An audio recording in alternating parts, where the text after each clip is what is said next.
Hello అండి. అందరూ ఎలా ఉన్నారు? నేను ఈరోజు మీకోసం ఓ మంచి బ్రేక్‌ఫాస్ట్‌ని చూపించబోతున్నాను.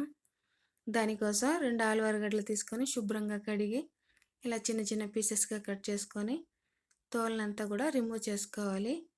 ఆలువరగడ్డతో బ్రేక్‌ఫాస్ట్ ఏందని అనుకుంటున్నారా? అవునండి. మా ఊర్లో ఇది చేస్తారు. మాది కేరళ. పచ్చ పనసపండుతో ఇలా ఆలువరగడ్డదంతా కూడా బ్రేక్‌ఫాస్ట్ చేసుకుంటారు. అక్కడ అన్నీ హెల్తీ ఫుడ్డే తింటారండి. అందరూ హెల్తీగా ఉంటారు. మీరు కూడా తప్పకుండా ట్రై చేయండి.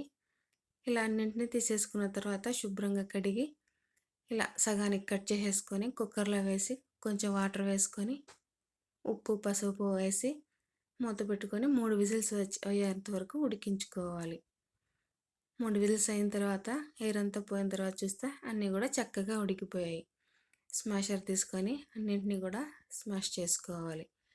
మధ్యలో ఇలా నారనన్నింటిని కూడా తీసేసుకోవాలి. తర్వాత స్టవ్ వెలిగించి కడాయి పెట్టుకొని కొంచెం కొబ్బరి నూనె వేసుకొని ఆవాలు, జీలకర్ర, తెల్లగడ్డ, ఎండుమిర్చి అన్నీ వేసుకోవాలి. మా అత్తయ్య గారైతే కొబ్బరి, జీలకర్ర అవన్నీ వేస్తారండి. ఇలా అన్నీ కూడా వేగిన తర్వాత ఆలువరగడ్డలో వేసుకొని కలిపేసుకుంటే అంతే అండి. చాలా ఈజీగా బ్రేక్‌ఫాస్ట్ రెడీ అయిపోతుంది.